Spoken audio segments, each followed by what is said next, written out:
سوال پوچھا گیا کہ کسی جانور کو غیر خدا کی طرف منسوب کرنا کیسا ہے؟ اگر جائز نہیں تو پھر یہ کہنا کہ یہ بکرا 11ویں والے پیر کے نام کا ہے، اس کا کیا حکم شرع ہے؟ کیا وہ بکرا حلال رہے گا یا حرام ہو جائے گا؟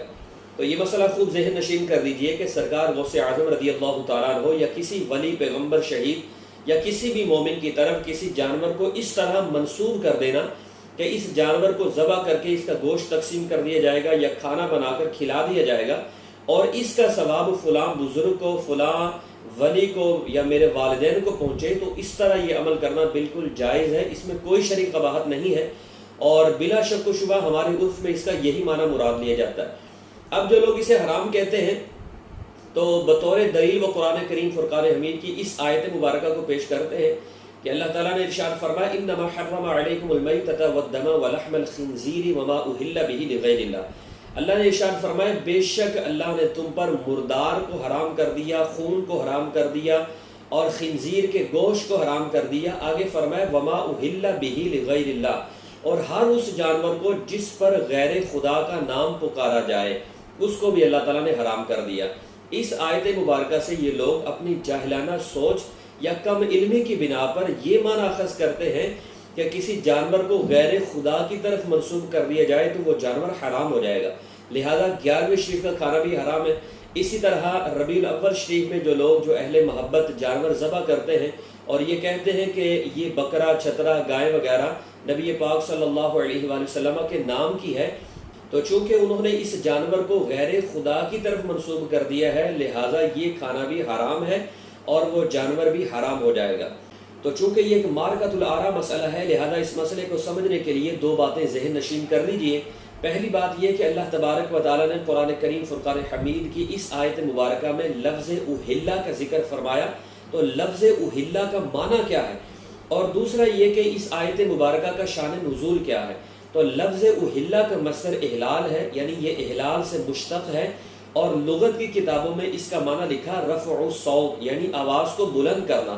اور تمام بڑے مفسرین کرام علیہم الرحمہ نے اپنی اپنی تفاسیر میں اس کی ملتی جلتی تفسیر بیان کی، جیسے تفسیر احمدیہ ہے، احکام القرآن ہے، تفسیر بیضاوی ہے، تنویر المقباس ہے، حاشیۃ الجمل ہے، تفسیر جلالین ہے، تفسیر ساوی ہے، تفسیر خازن ہے، تفسیر ابن کثیر ہے، تفسیر مدارک ہے، تفسیر کبیر ہے، تفسیر در منصور ہے، تفسیر نعیمی ہے، یا دیگر بڑی بڑی جو تفاسیر ہیں ان میں اس کا معنی یہ لکھا ای عند الذبح، یعنی ذبح کرتے وقت غیر خدا کا نام لیا جائے تو وہ جانور حرام ہو جائے گا، جیسا کہ تفسیر ساوی میں ہے ای ذبح علی اسم غیرہ تعالی، یعنی وہ جانور جسے غیر خدا کا نام لے کر غیر خدا کے نام پر ذبح کیا جائے۔ والاحلال رفع الصوت، اور احلال کا معنی ہے آواز کو بلند کرنا۔ وَكَانُوا يَرْفَعُونَهُ عِنْدَ الذَّبْحِ لِآلِهَتِهِمْ، فرمایا کہ یہ زمانہ جاہلیت میں جب کفار جانور کو ذبح کرتے تو ذبح کرتے وقت اپنے خداؤں کا نام بلند آواز سے لیتے تھے، اس وجہ سے اللہ تبارک و تعالیٰ نے فرمایا کہ جس پر غیر خدا کا نام لیا جائے وہ جانور حرام ہو جائے گا۔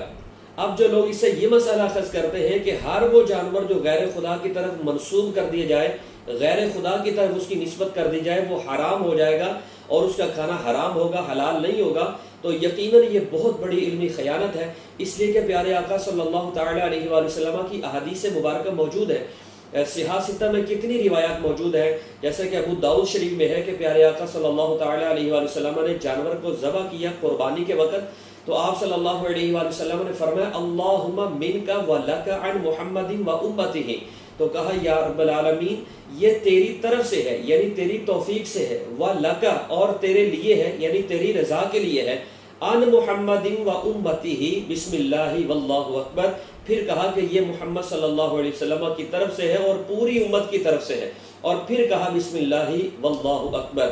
تو دیکھیے یہ لوگ تو صرف سرکار غوث اعظم رضی اللہ تعالیٰ عنہ کی طرف اس جانور کو منسوب کر دینے پر ہی حرام کا فتویٰ لگا رہے ہیں کہ یہ جانور حرام ہو جائے گا، اور یہاں پر تو پیارے آقا صلی اللہ تعالی علیہ وآلہ وسلم اس جانور کو پوری امت کی طرف منسوب کر رہے ہیں، یعنی اس کا ثواب پوری امت کو پہنچے۔ تو کسی جانور کو کسی ولی کی طرف، کسی شہید کی طرف، کسی مومن یا والدین یا نبی پاک صلی اللہ علیہ وسلم کی طرف منسوب کرنا اس معنی کے اعتبار سے کہ اس کا ثواب فلاں فلاں بزرگ کو پہنچے، اس میں کوئی شرعی قباحت نہیں ہے، ایسا کرنا بالکل عند شرع جائز ہے۔ ہاں ذبح کرتے وقت اگر غیر خدا کا نام پکارا جائے تو یقیناً وہ جانور حرام ہو جائے گا، بلکہ ہم کہتے ہیں کہ اللہ تعالیٰ کے نام کی جگہ پر اگر نبی پاک صلی اللہ علیہ وسلم کا نام بھی لے لیا تب بھی وہ جانور حرام ہو جائے گا. یعنی اگر بسم اللہ کی جگہ بسم النبی کہا تو پھر بھی وہ جانور حرام ہو جائے گا. لیکن اگر اس جانور کو منسوب کر دیا نبی پاک صلی اللہ علیہ وسلم کی طرف، اس کا ثواب سرکار دو عالم صلی اللہ علیہ وآلہ وسلم کو پہنچے یا پوری امت کو پہنچے یا فلاں بزرگ کو پہنچے،